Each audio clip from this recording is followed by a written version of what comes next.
Selamat pagi, jemaat milik Tuhan. Sebelum kita memulai ibadah di minggu ini, terlebih dahulu akan kami bacakan warta jemaat untuk minggu tanggal 1 November 2020. Warta jemaat yang pertama yaitu warga yang berulang tahun di minggu ini, yaitu yang pertama Saudara Siddhartha Wahyu Putra berulang tahun tanggal 1 November. Yang kedua yaitu Bapak Anda Harnawan berulang tahun tanggal 1 November. Dan yang kedua Bapak Epsalon Novanli berulang tahun tanggal 1 November. Dan yang keempat yaitu Bapak Sutrisno berulang tahun tanggal 1 November. Yang kelima, Ananda Astersonya Farao berulang tahun tanggal 2 November. Dan yang keenam yaitu Saudari Margareta Lorencia berulang tahun tanggal 6 November. Majelis dan jemaat mengucapkan selamat ulang tahun, kiranya Tuhan memberkati. Warta jemaat yang selanjutnya, Majelis GKJ Ambarawa telah menerima persembahan dari salah satu warga jemaat kelompok 4 yang berupa lampu di depan mimbar beserta biaya pemasangannya. Majelis serta semua warga jemaat GKJ Ambarawa mengucapkan banyak terima kasih. Kiranya Tuhan memberkati. Warta jemaat selanjutnya yaitu peneguhan pengurus Komisi Wanita, Komisi Rumah Tangga, dan tim Rumah Emeritasi Pendeta akan dilaksanakan pada kebaktian hari Minggu tanggal 8 November 2020 bertempat di Gedung GKJ Ambarawa. Akan dilayangkan peneguhan pengurus Komisi Wanita, Komisi Rumah Tangga, dan tim Rumah Emeritasi Pendeta masa bakti 2020 sampai 2023. Mohon perhatian, dukungan, dan doa dari semua warga jemaat. Kiranya Tuhan memberkati. Warta jemaat terakhir yaitu untuk serah terima akan dilaksanakan tanggal 4 pukul 18.00 yaitu dari pengurus PWJ, REP, dan pengurus baru dilaksanakan di gereja. Demikian warta jemaat yang bisa kami bacakan. Untuk selebihnya Bapak Ibu bisa membacakan warta jemaat yang telah disediakan di gereja. Terima kasih.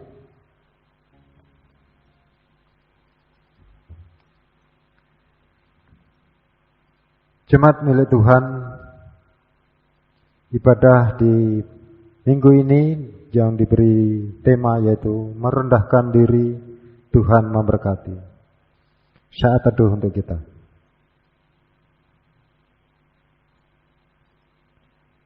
Jemaat kami undang bangkit berdiri, mari kita awali ibadah ini. Kita memuji dan memuliakan nama Tuhan melalui kidung jemaat 405 bait yang pertama. Kaulah ya Tuhan surya hidupku.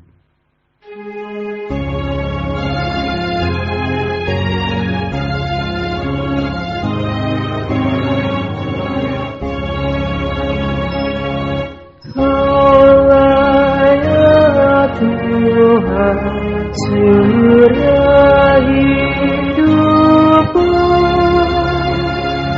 asa tawanya yang datang.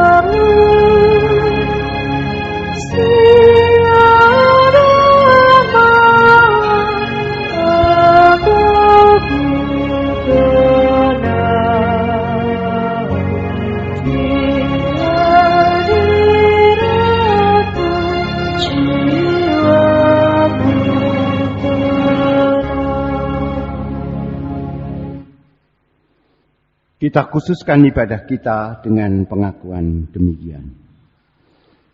Tuhan yang menciptakan langit dan bumi adalah sumber pertolongan kami.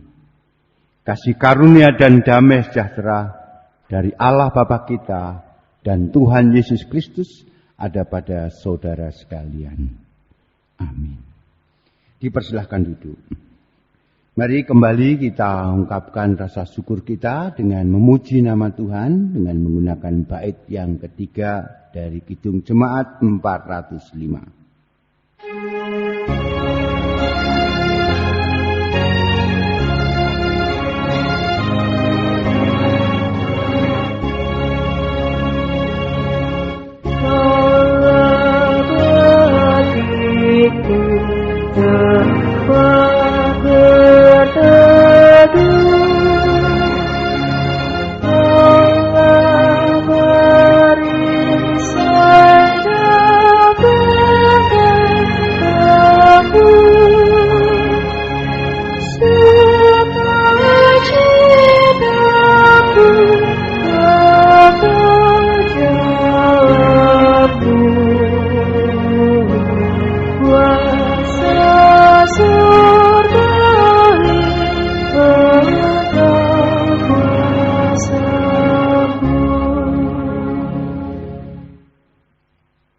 Milik Tuhan, mari kita menerima hukum kasih yang akan kita ambilkan dari Injil Matius 22 ayat 37 sampai 40 yang demikian firman Tuhan.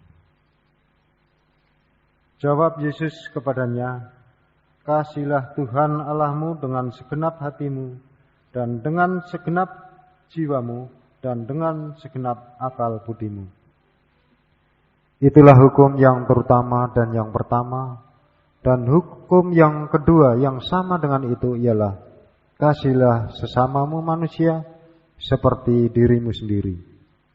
Pada kedua hukum inilah tergantung seluruh hukum Taurat dan kitab para nabi. Jemaat milik Tuhan, mari kita menyesali akan dosa dan pelanggaran kita melalui kidung penyesalan, yaitu Kidung Jemaat 467, bait yang kedua. Tuhanku bila hatiku kawan.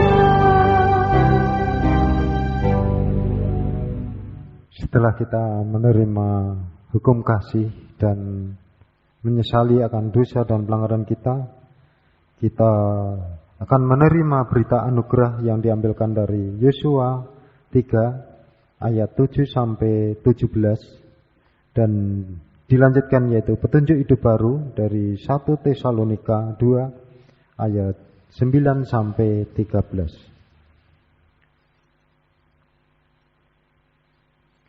Dan Tuhan berfirman kepada Yosua, "Pada hari inilah aku mulai membesarkan namamu di mata seluruh orang Israel, supaya mereka tahu bahwa seperti dahulu aku menyertai Musa, demikianlah aku akan menyertai engkau. Maka kuperintahkanlah kepada para imam pengangkat tabut perjanjian itu. Demikian setelah kamu sampai di tepi air sungai Yordan, haruslah kamu tetap berdiri di sungai Yordan itu." Lalu berkatalah Yosua kepada orang Israel, "Datanglah, dekat dan dengarkanlah firman Tuhan Allahmu." Lagi kata Yosua, "Dari hal inilah akan kamu ketahui bahwa Allah yang hidup ada di tengah-tengah kamu, dan bahwa sungguh-sungguh akan dialognya orang Kanaan, orang Het, orang Hevi, orang Feris, orang Gergasi, orang Amori, dan orang Yebus itu dari depanmu. kamu. Sesungguhnya tabut perjanjian Tuhan semesta bumi berjalan menyeberang di depan kamu, masuk ke sungai Yordan. Maka sekarang pilihlah 12 orang dari suku-suku Israel, seorang dari tiap-tiap suku.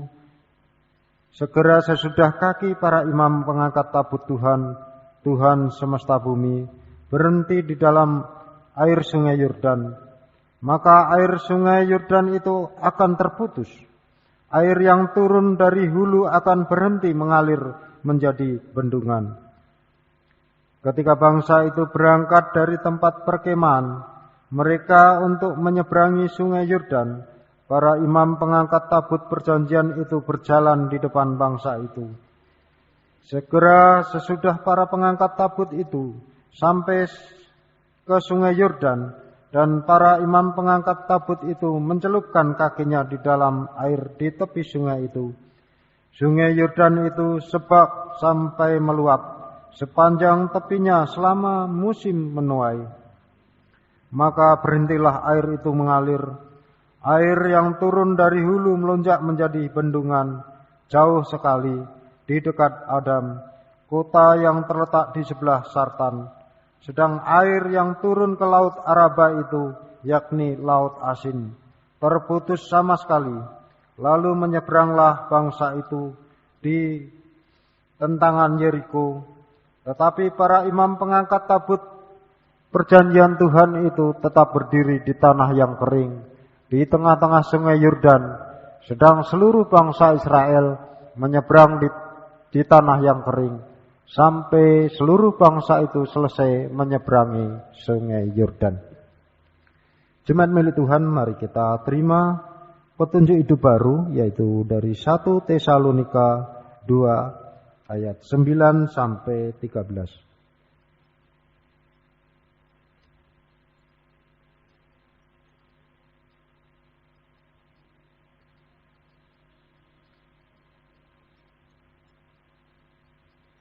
Sebab kamu masih ingat, saudara-saudara, akan usaha dan jerih lelah kami, sementara kami bekerja siang malam, supaya jangan menjadi beban bagi siapapun juga di antara kamu.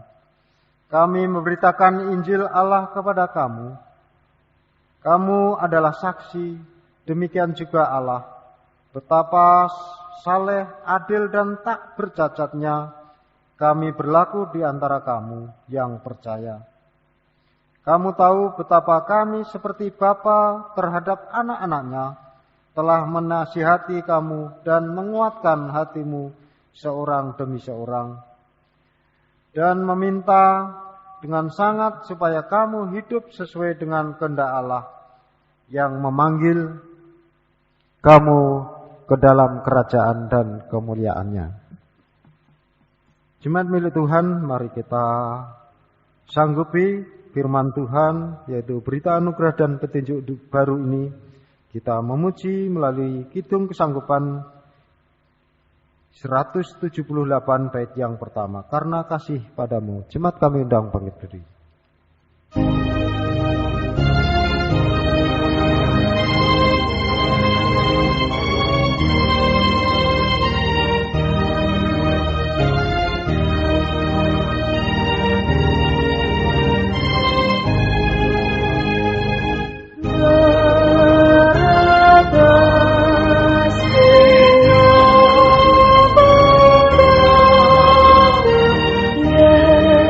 Yesus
kembali.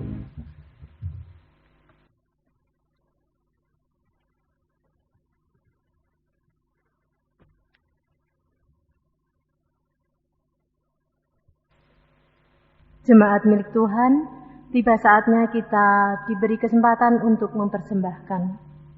Sebagai ayat pengantar, terambil dari Mazmur 107, ayat 1 sampai dengan 7. Dilanjutkan ayat 33 sampai dengan 37. Mazmur 107 ayat 1 sampai dengan 7, dilanjutkan 33 sampai 37.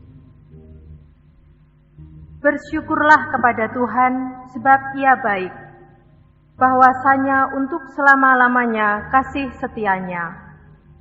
Biarlah itu dikatakan orang-orang yang ditebus Tuhan, yang ditebusnya dari kuasa yang menyesakkan, yang dikumpulkannya dari negeri-negeri, dari timur dan dari barat, dari utara dan dari selatan. Ada orang-orang yang mengembara di padang belantara, jalan ke kota tempat kediaman orang tidak mereka temukan. Mereka lapar dan haus, jiwa mereka lemah lesu di dalam diri mereka. Maka berseru-serulah mereka kepada Tuhan dalam kesesakan mereka, dan dilepaskannya mereka dari kecemasan mereka. Dibawanya mereka menempuh jalan yang lurus, sehingga sampai ke kota tempat kediaman orang.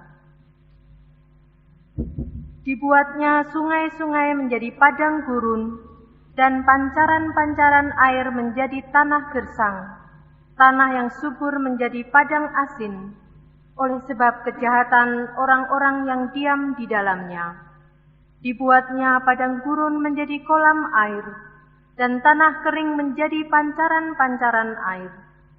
Ditempatkannya di sana orang-orang lapar, dan mereka mendirikan kota tempat kediaman mereka menabur di ladang-ladang dan membuat kebun-kebun anggur yang mengeluarkan buah-buahan sebagai hasil. Untuk mengumpulkan persembahan, mari kita pujikan Kidung Jemaat 360C, Tuhan ambil hidupku.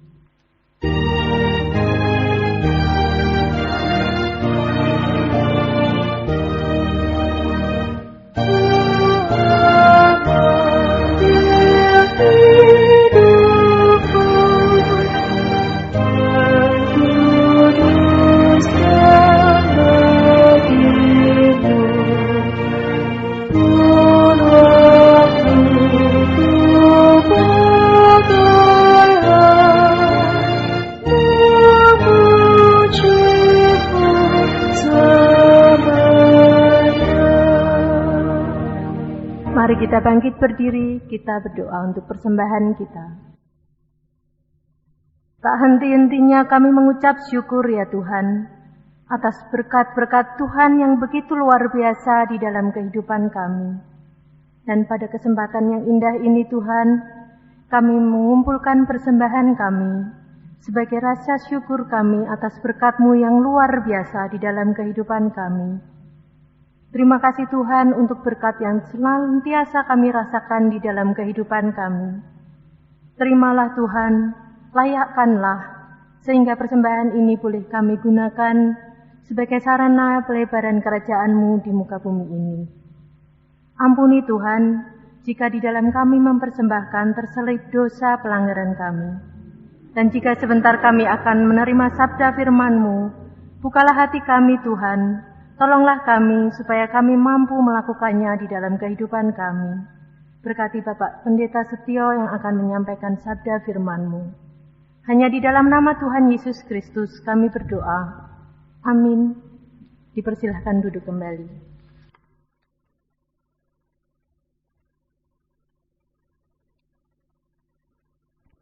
Jemaat milik Tuhan Yesus Kristus, bacaan Injil kita terima melalui kesaksian Injil Matius pasal 23 ayat 1 sampai 17. Injil Matius 23 ayat 1 sampai dengan 17.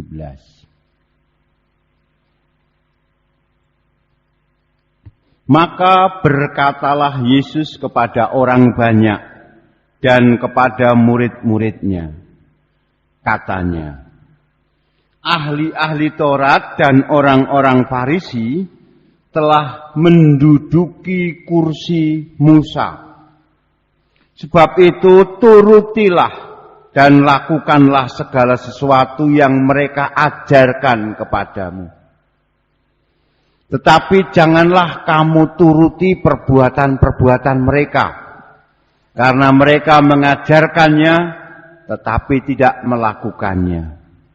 Mereka mengikat beban-beban berat lalu meletakkannya di atas bahu orang, tetapi mereka sendiri tidak mau menyentuhnya.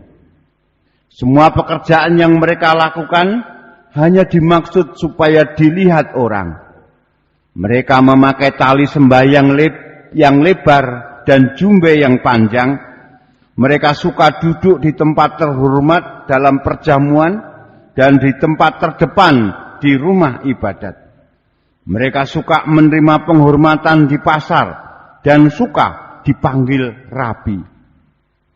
Tetapi kamu, janganlah kamu disebut rabi, karena hanya satu rabimu, dan kamu semua adalah saudara. Dan janganlah kamu menyebut siapapun bapa di bumi ini, karena hanya satu bapamu, yaitu Dia yang di surga. Janganlah pula kamu disebut pemimpin, karena hanya satu pemimpinmu, yaitu Mesias. Barang siapa terbesar di antara kamu, hendaklah ia menjadi pelayanmu. Dan barang siapa meninggikan diri, ia akan direndahkan. Dan barang siapa merendahkan diri, ia akan ditinggikan. Celakalah kamu, hei ahli-ahli Taurat dan orang-orang Farisi. Hei kamu orang-orang munafik, karena kamu menutup pintu kerajaan surga di depan orang. Sebab kamu sendiri tidak masuk, dan kamu merintangi mereka yang berusaha untuk masuk. Celakalah kamu, hei ahli-ahli Taurat dan orang-orang Farisi. Hei kamu orang-orang munafik, sebab kamu menelan rumah janda-janda, sedang kamu mengelabui mata orang dengan doa yang panjang-panjang. Sebab itu kamu pasti akan menerima hukuman yang lebih berat. Celakalah kamu, hei ahli-ahli Taurat dan orang-orang Farisi. Hei kamu orang-orang munafik, sebab kamu mengarungi lautan dan menjelajah daratan untuk mentobatkan satu orang saja menjadi penganut agamamu. Dan sesudah ia bertobat, kamu menjadikan dia orang neraka yang 2 kali lebih jahat daripada kamu sendiri. Celakalah kamu, hei pemimpin-pemimpin buta, yang berkata, bersumpah demi bait suci, sumpah itu tidak sah. Tetapi bersumpah demi emas bait suci, sumpah itu mengikat. Hei kamu orang-orang bodoh dan orang-orang buta, apakah yang lebih penting, emas atau bait suci yang menguduskan emas itu? Yang berbahagia ialah mereka yang mendengarkan firman Tuhan dan yang memelihara. Haleluya. Amin. Bapak, Ibu, saudara yang terkasih, kita disodori tema merendahkan diri, Tuhan memberkati. Bapak, Ibu yang terkasih dalam Kristus Yesus, firman Tuhan yang kita terima di minggu ini melukiskan gambaran tentang keterlibatan Tuhan dalam kepemimpinan. Dan tidak hanya keterlibatan Tuhan, tetapi juga menggambarkan tuntutan Tuhan pada kepemimpinan. Kita melihat dalam bacaan Yosua, ini meneruskan perjalanan bangsa Israel. Bacaan Yosua ini menyajikan gambaran perjalanan kepemimpinan dalam hidup bangsa Israel. keluar dari Mesir di bawah kepemimpinan Musa. Lalu ada tongkat estafet diberikan ke Yosua. Jadi kitab Yosua ini tidak menyajikan bukti kepemimpinan yang dipilih dan diberkati oleh Allah. Dengan bukti kekuatan yang mirip dengan pendahulu, yaitu yang dimiliki oleh Musa. Secara khusus dalam Yosua pasal 3, digambarkan tadi Tuhan memberikan posisi yang istimewa pada Yosua. Yosua yang akan merebut tanah perjanjian. Yosua akan menjadi agen kemenangan Tuhan. Dan ada kekuatan yang sama dimiliki oleh Musa, yaitu kekuatan untuk membelah sungai Yordan. Sehingga bangsa Israel dimungkinkan untuk bergerak maju sampai ke tanah perjanjian. Nah, Bapak Ibu, apa yang sama yang dimiliki oleh Musa dan Yosua? Dan apa yang beda yang dimiliki oleh Musa dan Yosua? Jelas disebutkan. Antara Laut Mati dan Sungai Yordan. Antara tongkat Musa dan tabut perjanjian. Kalau tongkat Musa dipegang oleh Musa, tabut perjanjian mengundang partisipasi. Ada pengangkut-pengangkut tabut. Ada tua-tua yang dipilih untuk mengangkat tabut. Di sini kita bisa melihat ada kepemimpinan partisipatif. Tidak hanya Yosua saja yang tampil. Jadi antara Laut Mati dan Sungai Yordan, antara tongkat Musa dan tabut perjanjian, tapi satu hal yang sama, semuanya itu melibatkan maksud dan campur tangan Allah. Jadi di sana ada campur tangan Allah, ada tujuan Allah, dan kesamaannya apa? Kesamaannya antara Musa dan Yosua, antara Laut Mati dan Sungai Yordan ini menjadikan bangsa Israel tidak ragu pada kepemimpinan Yosua. Mereka menerima kepemimpinan Yosua. Mereka percaya Tuhan memilih Yosua. Tuhan ada di pihak mereka melalui kepemimpinan Musa, melalui kepemimpinan Yosua. Jadi Bapak Ibu, ini ada kisah kembar soal penyeberangan. Dan itu sekali lagi menekankan rencana dan kehendak Allah yang terwujud lewat para pemimpinnya yang dia pilih. Sehingga setiap pemimpinan selalu ditandai oleh kekuatan dan pimpinan Allah sendiri. Ini yang terjadi dalam kehidupan bangsa Israel.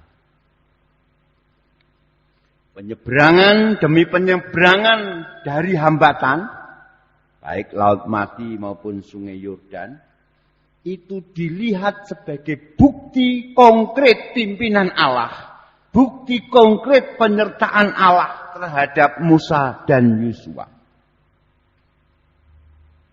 Sehingga kalau kita cermati lebih dalam cerita penyeberangan itu, seolah Allah mengizinkan, Allah memakai hubungan sebab akibat dan hukum alam, bahkan menggunakan media tertentu seperti tongkat dan seperti tabut perjanjian untuk menunjukkan tuntunannya. Jadi secara detail bagaimana Sungai Yordan itu terbelah. Sangat detail sekali. Nah Bapak Ibu, jelas sekali bagi bangsa Israel melihat Allah melakukan hal-hal yang besar dengan membangkitkan pemimpin yang hebat, pemimpin yang bisa dipercaya, sekaligus pemimpin yang sejatinya bergantung pada Allah. Pemimpin yang bisa melakukan sesuatu karena Allah. Ini kata kunci dari bacaan-bacaan kita. Demikian pula dalam litani Mazmur 107. Di sana diceritakan akan kebaikan-kebaikan Tuhan, kasih setia Tuhan untuk selama-lamanya. Pemazmur percaya kalau Tuhan itu ada di pihak orang yang berserah, orang yang percaya. Asalkan orang percaya itu percaya pada pimpinan Allah lewat pemimpin-pemimpin yang dipilih oleh Allah. Bapak Ibu, diyakini Allah berpihak ketika umat ini percaya kepada pemimpin yang dipilih oleh Allah sendiri. Sehingga dengan percaya kepada pimpinan Allah lewat pemimpin yang dipimpin oleh Allah, maka Allah di dalam Mazmur tadi diceritakan akan menyediakan keamanan, menyediakan kesejahteraan, perkembangan, kemajuan. Jadi sekali lagi saudara, kepercayaan kepada pemimpin itu penting untuk kemajuan sebuah bangsa. Pemimpin itu perlu supaya Israel mendapatkan pimpinan dari Allah. Jadi asal pemimpin itu adalah pemimpin yang bergantung pada pimpinan Allah. Dan itu yang diceritakan dalam bacaan Yosua tadi.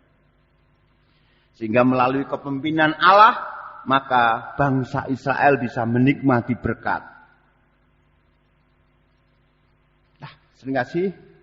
Sekali lagi, bacaan Yosua dan Mazmur kalau boleh kita gabungkan, dua-duanya mendorong suatu etika yang mencari kesejahteraan bagi semua orang yang dikasihi oleh Allah. Mendorong satu kehidupan yang berkelimpahan bagi semua ciptaan. Dan itu dilakukan, dikerjakan lewat kepemimpinan. Dan setiap kepemimpinan harus berprinsip itu. Mengupayakan kesejahteraan untuk semua orang. Ini maksud dari kepemimpinan. Kalau kita lihat dalam perikop 1 Tesalonika, pada dasarnya ada 2 poin. Ini yang penting saya kasih. Poin yang pertama, yaitu sebagai tanggapan atas firman Tuhan yang diberitakan. Kita diminta untuk taat, kita diminta untuk saleh menjalani hidup yang sesuai dengan firman yang diberitakan. Menjalani hidup yang layak bagi Tuhan. Hidup yang layak bagi Tuhan yaitu bersedia merangkul firman Tuhan. Melibatkan seluruh aspek hidup kita. Baik tubuh, pikiran, roh. Jadi ada totalitas hidup yang dipersembahkan untuk merangkul firman.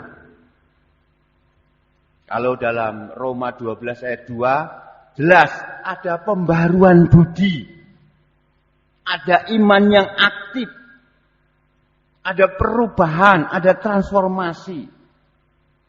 Nah, itu pula yang dikatakan oleh Rasul Paulus kepada jemaat di Galatia. Ketika berbicara ada 2 cara hidup. Hidup menurut daging atau hidup menurut roh. Hidup yang terbuka pada pimpinan roh atau hidup yang egois. Hidup yang menekankan kesejahteraan diri sendiri saja atau hidup yang mencakup kesejahteraan sesama. Hidup yang hanya memenuhi kebutuhannya sendiri saja atau hidup yang memenuhi kebutuhan bersama. Ada kepedulian di sana. Ada demonstrasi penuh kasih karunia Allah pada sesama. Ini poin yang pertama dalam 1 Tesalonika. Jadi ada kesesuaian antara apa yang difirmankan dan kemauan untuk merangkul apa yang difirmankan. Poin yang kedua, poin penting yang kedua dalam 1 Tesalonika, sebagaimana ada dalam bacaan Tesalonika tadi, yaitu perlunya identifikasi diri antara pemberita, antara penginjil, antara pewarta dengan firman Tuhan. Nah, ini mungkin sesuatu yang bisa kita anggap sebagai wah ini suatu kesombongan. Ya. Kok mau-maunya mengidentifikasi, menyamakan diri dengan firman Tuhan. Berapa banyak dari kita yang pede, berani berkata, firman yang kami sampaikan ini adalah perkataan Tuhan. Nah, seringkali pertanyaan ini, ini menjadikan kita minder. Karena memang dalam hal mengidentifikasi antara satunya hidup kita dengan apa yang firman Tuhan yang kita sampaikan, itu menjadi suatu problem psikologis setiap pewarta, setiap pengkhotbah. Apakah kita berani berasumsi dengan mengatakan firman Tuhan ketika di mimbar misalnya, ketika penatua, diaken, pendeta mengatakan ini firman Tuhan yang saya sampaikan. Apakah ini tidak terkesan terlalu percaya diri, yang terlalu fundamentalis, terlalu otoriter? Dan kita menghasilkan orang yang mendaku, mengaku-ngaku, yang terlalu percaya diri. Ya. Tapi dua-duanya, yang satu minder, yang satunya kepedean. Nah, bagaimana jalan tengahnya? Yaitu kita harus berani terbuka terhadap firman Tuhan, dan kita percaya kalau firman Tuhan yang kita sampaikan itu bekerja melalui kita. Dan tentunya di dalam mempersiapkan firman Tuhan itu tentu dengan kesungguh-sungguhan. Jadi firman Tuhan itu pasti akan dipakai oleh Tuhan untuk mengubah setiap hati. Jadi kita bisa mengatakan, kita bisa menjadi suara Tuhan bagi satu sama lain. Ya. Jadi tidak hanya yang berdiri di atas mimbar, ketika orang lain menasihati kita, menegur kita, itu suara Tuhan juga bagi kita. Jadi kita bisa menjadi satu sama lain tuh, suara Tuhan kita dengar satu sama lain. Jadi ada kesadaran, ada kerendahan hati untuk bisa melihat, menerima suara Tuhan tidak hanya pada diri kita, tapi juga pada sesama kita. Artinya apa? Kita juga perlu menganggap serius pewartaan dan pengajaran kita. Tapi kita juga yakin bahwasannya khotbah entah itu yang baik atau yang buruk, itu pasti juga bisa dipakai oleh Tuhan untuk mengubah hidup. Tanpa peduli siapa yang menyampaikan. Nah ini problem di sini. Kadang-kadang ada yang begitu sangat minder, ada yang begitu percaya diri. Lah kita ada di tengah-tengah. Percaya, tetapi juga Tuhan memakai orang lain. Ada suara Tuhan juga pada orang lain. Sehingga berguna membangun. Kita saling membangun. Kehidupan kita diubah. Kehidupan jemaat diubah. Setiap orang mengalami ada harapan yang baru. Ada kesempatan yang baru. Sehingga hidup orang satu sama lain saling mempengaruhi. Karena ada bimbingan Roh Kudus. Ada firman yang dikhotbahkan, yang dipikirkan dengan matang. Jadi ini bedanya. Kalau satu minder, tidak berani mengidentifikasi diri karena merasa jauh dengan firman Tuhan. Jadinya diam, tidak berani mewartakan firman Tuhan, tidak berani berkhotbah. Di satu sisi terlalu berani dan seolah-olah dirinya sudah sama persis dengan firman Tuhan. Nah, kita ada di tengah-tengah. Kita percaya ada inspirasi, ada bimbingan roh, tapi kita juga percaya diri kita terbatas sehingga kita saling mendengarkan suara Tuhan satu sama lain. Kita bekerja sama untuk membangun satu sama lain. Ya, dari uraian 1 Tesalonika ini ada saran. Kita memang tidak sempurna. Kita mungkin tidak bisa mencapai kesesuaian yang mutlak dengan firman Tuhan. Identifikasi yang mutlak dengan firman Tuhan. Tetapi asal ada kemauan, pasti Tuhan akan memberi kemampuan untuk kita bisa menyelaraskan diri dengan firman Tuhan. Jadi yang terpenting kemauan. Kemauan untuk mengungkapkan apa yang menjadi firman Tuhan. Kemauan untuk mendekatkan diri pada apa yang kita sampaikan. Jadi yang terpenting itu ada perubahan dalam diri kita. Dan selanjutnya firman itu akan dipakai oleh Roh Kudus untuk mengubah sesama kita. Hal yang sama persis disampaikan oleh Tuhan Yesus dalam bacaan Injil Matius tadi. Jadi 1 Tesalonika berbanding terbalik dengan Matius 23. Ketika Tuhan Yesus menegur orang-orang Farisi dan ahli-ahli Taurat, para pemimpin agama. Oleh karena itu Tuhan Yesus mengatakan turuti ajarannya, turuti perintahnya, tapi jangan ikuti kelakuannya, perbuatannya. Karena mereka sudah menduduki kursi Musa. Mengapa ahli Taurat, orang Farisi jatuh seperti itu? Terlalu percaya diri, ya, sehingga mereka mengambil jarak dengan orang lain. Mereka mengklaim posisi khusus dalam hubungannya dengan kursi Musa. Ada kesombongan rohani. Ya. Mereka berlaku terlalu berani, lalu mengambil satu jenis otoritas, seolah-olah mereka tidak bisa salah. Karena ada di kursi Musa. Nah, cara beragama semacam ini sehingga sih tentu harus kita hindari. Sehingga tadi dikatakan oleh Tuhan Yesus, apa yang mereka khotbahkan sebenarnya mereka tidak melatihnya untuk diri mereka sendiri.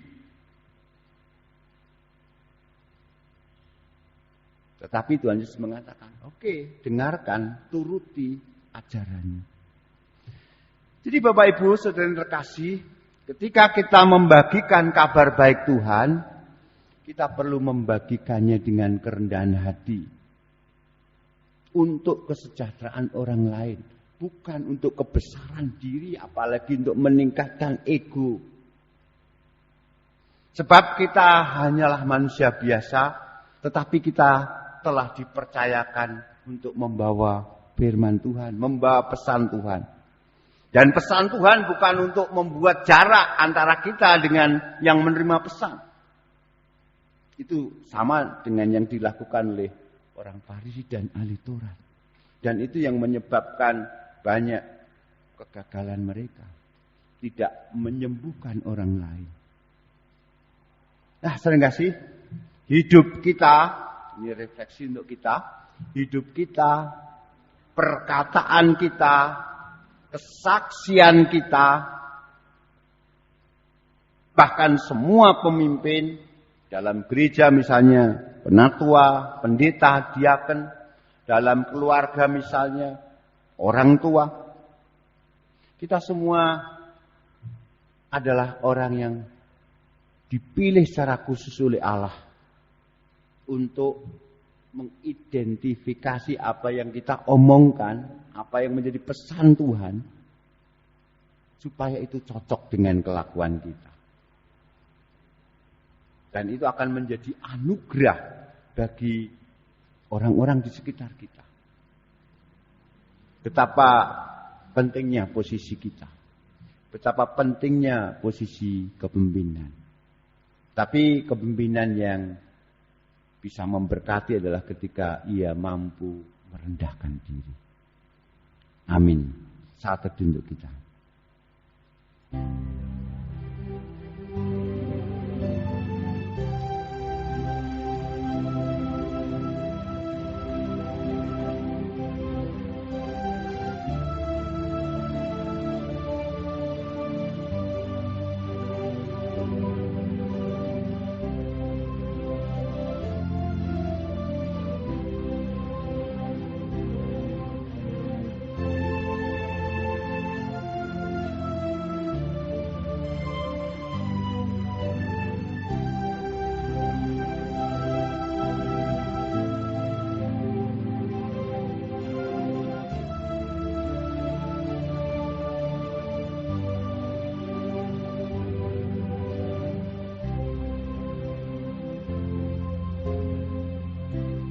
kita panjatkan doa syafaat dan nanti kita akhiri dengan doa Bapa kami. Mari kita berdoa. Bapa Surgawi, pada kesempatan ibadah ini kami menyerahkan orang-orang yang kami kasihi. Kami menyerahkan hidup bersama yang kami jalani. Tuhan, kiranya Engkau mampukan kami untuk terus dapat menjadi lilin, menjadi garam, menjadi terang. Tuhan tetap memakai hidup kami, supaya orang juga boleh melihat pimpinan Tuhan, melihat kasih karunia Tuhan, melihat pertolongan Tuhan. Oleh karena itu ya Bapa, berkatilah, mampukanlah hidup kami. Jagai dan lindungilah hidup kami. Kami juga berdoa untuk orang-orang yang kami kasihi. Kami menyerahkan anggota keluarga kami. Kami menyerahkan anak-anak cucu kami. Kami menyerahkan orang tua kami. Tuhan limpahi dengan berkat. Tuhan limpahi dengan kesehatan. Tuhan limpahi dengan kecukupan. Karena setiap anggota keluarga kami juga bergantung dan memohon berkat daripadamu ya Allah. Kami juga berdoa untuk pemimpin-pemimpin kami, baik di masyarakat, baik di gereja, terlebih dalam kehidupan berbangsa dan bernegara kami. Engkau berkati pemimpin-pemimpin kami, supaya melalui apa yang mereka kerjakan, sungguh Engkau berkenan memberkati bangsa dan negara kami, memberkati masyarakat di mana kami tinggal, memberkati persekutuan cinta kasih kami di GKJ Ambarawa. Inilah Tuhan yang menjadi permohonan kami. Dan hendak kami sempurnakan doa-doa kami dengan doa yang diajarkan oleh Juru Selamat kami. Bapa kami yang di surga, dikuduskanlah namamu. Datanglah kerajaanmu, jadilah kehendak-Mu di bumi seperti di surga. Berikanlah kami pada hari ini makanan kami yang secukupnya, dan ampunilah kami akan kesalahan kami, seperti kami juga mengampuni orang yang bersalah kepada kami. Dan janganlah membawa kami ke dalam pencobaan, tapi lepaskanlah kami daripada yang jahat. Karena Engkaulah yang punya kerajaan dan kuasa dan kemuliaan sampai selama-lamanya. Amin. Kami undang bangkit berdiri, kita respon firman Tuhan dengan Kidung Jemaat 376.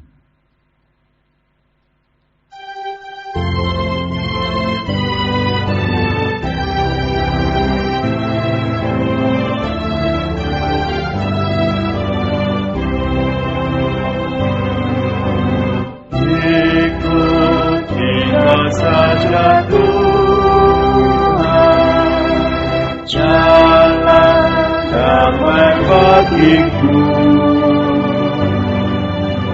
Aku selamat dan sentosa hanya oleh darah-Mu. Aku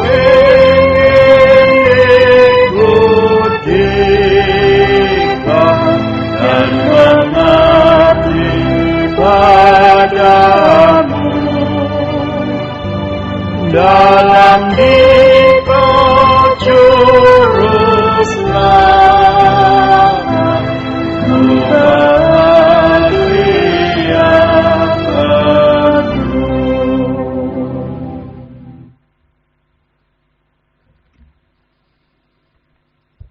Dengan tetap berdiri, marilah kita memperbaharui pengakuan iman kita dengan mengucapkan iman rasuli bersama-sama.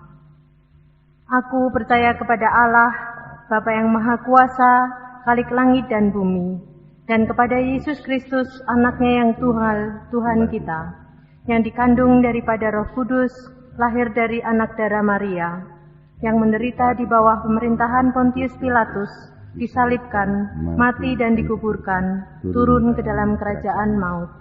Pada hari yang ketiga, bangkit pula dari antara orang mati, naik ke surga, duduk di sebelah kanan Allah, Bapa yang Maha Kuasa, dan akan datang dari sana untuk menghakimi orang yang hidup dan yang mati.